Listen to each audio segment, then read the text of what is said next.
Man, oh man, I don't even know where to start today. Yesterday we talked about we had, we started out with the one story yesterday pertaining to the mysterious dead birds throughout Arkansas, and then during the break I found this other news article pertaining to these, thousands of dead fish in Arkansas as well. Well, it seems that this story is continuing, and that it's not just happening in Arkansas, but it's happening in and had happened over the past several days at the same time as this, over a very wide area, reaching as far as, I think,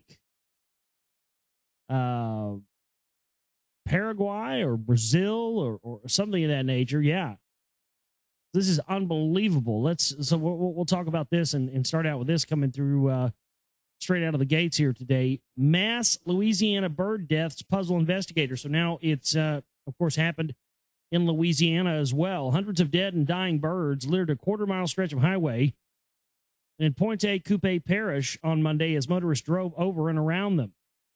State biologists are trying to determine what led to the deaths of the estimated 500 red-winged blackbirds and starlings on Louisiana 1 just down the road from Pointe-Coupé Central High School. The discovery of the dead birds, some of which were lying face down, clumped in groups, while others were face up with their wings outstretched and rigid legs pointing upwards, comes just 3 days after the more than 3,000 blackbirds rained down from the sky in Beebe, Arkansas. Necropsies performed Monday on the birds in Arkansas showed the birds suffered internal injuries that formed blood clots leading to their deaths. Wow. Formed blood clots leading to their deaths. Well, I don't know, man. I just can't help but think this is a part of either. I mean, I don't think it's a part of the existing chemtrail operation or something of that nature, because if this was a part of the regular existing chemtrail operation that we see, aerosol spraying campaigns that we see, we would have reports of this happening all the time. So obviously they're either testing something new, or they've changed the mixture in the chemtrails, which I've thought for a while, just because seeing a change in the chemtrails themselves, I don't know. In Louisiana, biologists with the State Department of Wildlife and Fisheries spent part of the day on Monday scooping up some of the birds in the Pointe-Coupé Parish to be sent for testing at labs in Georgia and Wisconsin. The remaining carcasses were still on the roadway on the shoulder and in drainage ditches Monday afternoon as some motorists sped past, flattening birds lying on the roadway while other drivers slowed down to gawk. State wildlife veterinarian Jim LaCour said he planned to drive to Pointe-Coupé to pick up some of the bird carcasses to study. Lab tests could take several weeks to come up with an explanation for the deaths, and LaCour declined to speculate on possible causes. However, he did say massive bird deaths have been known to occur in the state in the past, albeit in smaller numbers. Yeah, but that doesn't explain it happening now in multiple states. We have multiple stories concerning this today. And it says that Slaughter also declined to speculate on the cause for the deaths, but he said a search of U.S. Geological Survey records show that there have been 16 events in the past 30 years involving blackbirds, where at least 1,000 of the birds have died seemingly all at once. Right? They're really, really, really trying to downplay this as much as they can, because this is the kind of event that actually gets people's attention, and not much does get people's attention anymore, but something like this certainly does. And thousands of dead fish have washed onto the bay shores in Kent Island, Maryland, which you're saying is due to cold water. Well, correct me if I'm wrong. I know we have some listeners in Maryland area, but correct me if I'm wrong, but cold weather is not anything that's new to that area. It's not like Chesapeake Bay doesn't get isn't normally cold this time of year anyway. So they're trying to say that this thousands of dead fish now washing up on the shore in Maryland is due to cold water, when they have cold water in Maryland all the time, every year around this time. It's wintertime.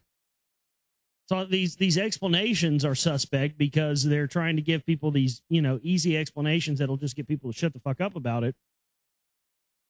But cursory glance will tell you that something's going on here. And again, with the dead bird thing, it seems like it's moving east.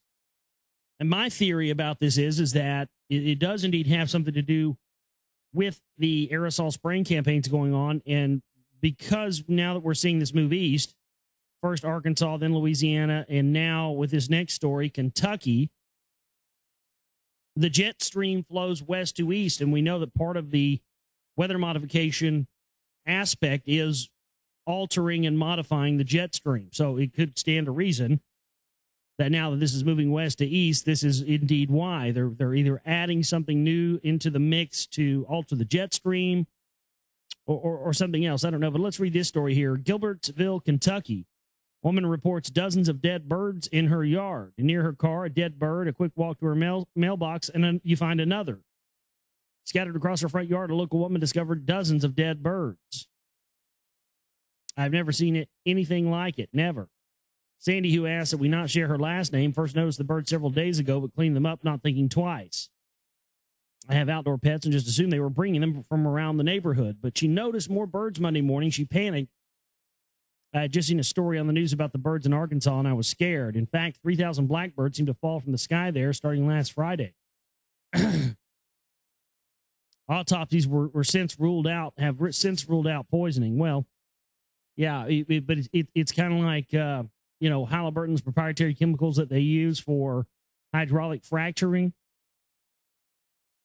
If they find a chemical they can't identify, or they find something that they do identify and find out that this is a intellectual property of some multinational chemical corporation, well, then they don't have to disclose whether or not it was poisoning from that, because again, that falls under the guise of intellectual property. So in order to keep that standing without letting out that intellectual property, they don't have to report on it. That's a fact. You understand, they can poison not just birds in this way and cover it up, but they can poison people and are poisoning people in this way and covering it up. This is why every one of you should be concerned about this hydraulic fracturing going on in where you live. And of course, there are people fighting that issue quite a bit here locally in Dallas where I live, but it doesn't seem to be really doing any good, because here's a story that came out last week. Chesapeake Energy paid $252 million in Barnett royalties through the first 11 months of 2010. Despite weak natural gas prices, Chesapeake Energy plans to drill about 350 to 380 Barnett shale gas wells in North Texas and in 2011, and keep about 20 drilling rigs active throughout the year. So they're bringing in 350 to 380 new natural gas frac wells in my backyard in 2011. This is unbelievable. Chesapeake will have drilled 411 Barnett wells in 2010 by year's end. Julie Wilson, vice president for urban development, said in an interview with the Star Telegram. Chesapeake Bay has paid $252 million in royalties to owners of Barnett shale mineral rights through the first 11 months of 2010, and has paid just over $1 billion in royalties from its North Texas production since establishing operations here, Wilson said. The company's gross production in the Barnett is more than 1 billion cubic feet of natural gas per day. That includes the share of production held by French oil giant Total. Now, this very well could have something to do with this hydraulic fracturing as well, because these birds and these fish, and I have a feeling it could maybe it isn't about the aerosol spraying thing, but to me the whole key to that is the fact that we have this now moving towards the east, and I don't know if the fallout from this natural gas stuff would do that. I'm just putting it out there, and but they're ramping this up more and more, and they're bringing in more of these hydraulic fracturing things. And people have been fighting it and keeping it out of their backyards here locally, but it still doesn't keep it from happening. Just I think people here locally in Dallas that get involved in these groups, I think a lot of them really mean well, and I think a lot of them have the best interest at heart. But what they don't understand is, yes, you may keep it from coming in your neighborhood in South Dallas, or Oak Cliff. You may keep it from coming in your neighbor, but these guys are just setting up shop on the outlying areas out by Cleburne and Fort Worth, and on the other side of there, 20 miles away or whatever. And there's hundreds of them out there. I just, I don't understand why these activists or whoever aren't going out and trying to fight that too.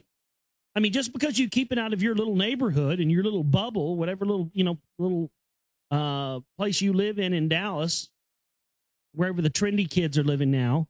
It used to be Lower Greenville, and then now it's Oak Cliff. But wherever you're living now, there's hundreds and hundreds and hundreds and hundreds of these 20 miles from you. Just because they're not coming in your backyard does not mean it's a complete victory. This whole thing needs to stop altogether. And I predict that there will be false flag attacks, phony terror attacks, and things of that nature around certain areas where these natural gas companies want to come in and set up these new frac wells. I mean, I don't know. I just call it a gut feeling, but I mean, there is, under the city of Fort Worth, there is more gas than there is oil in Saudi Arabia. It's unbelievable. And it's in a big pocket, all underneath the center of downtown Fort Worth. Now, if you think for a second these guys are going to have that knowledge and not do something about going in there and getting that stuff at some point, you're out of your goddamn mind. These people are fucking crazy. They'll do whatever they need to do. You think they won't nuke a fucking city, a little shit city like Fort Worth, to be able to go in there and cordon the place off and then go in there and frack these wells and get that gas? You bet your ass they will. Because America is working for the best interests of other nations such as China and Russia now. We're not working for the best interests of our country. We don't give a fuck about the people here. We kill who we have to kill so we can sell off the resources to other countries. That's what is keeping us alive. That's the way it rolls. But I had mentioned this a second ago when we started out with these on the dead fish and the dead birds. Well, this continues to be happening, I guess, as far as down as Brazil, Paraguay. This is just unbelievable. This is kind of a weird story because it's translated from another language into English. Sometimes that's weird, but mysterious killing of fish in coastal area. A survey conducted by the Federation of Fishermen's Colony of Paraguana on the coast of the state indicates that at least 100 tons of fish have turned up dead since last Thursday off the coast of Paraná. So this is exactly when the dead birds and dead fish in Arkansas started showing up. So we're having this happen as far south as Paraguay. This is unbelievable. I don't want to speculate and say I know exactly what's happening here, but this has definitely got to be something pertaining to some sort of new test of some either a bioweapon or some new concoction of the chemtrail mix. I just don't know at this point, but we're going to continue to monitor this and continue to bring information when we find it here to the show. We had a story, I don't know, 2 or 3 weeks ago that I covered that came from the, I think it was the indiemedia.com. A lot of you out there listening may remember when I discussed this story that it was actually a cached article, and it was about these drills that they were doing concerning a killer earthquake striking somewhere in the New Madrid fault zone here in the United States. And, people have been for years concentrating on, the big one striking California, and they've been paying very little attention to this New Madrid fault line. And this really became very interesting to me when I started noticing, okay, well, they're doing these drills on this happening. What would be the implications of, a massive earthquake in the New Madrid fault line? Well, I mean, if it was big enough, considering you can just Google New Madrid fault and see what states it encompasses, it's almost the entire Midwest. And if they know that this fault line is active and they use these force multiplication technologies like HARP and others to intensify this quake, you could see a big, gigantic hole open up in the middle of this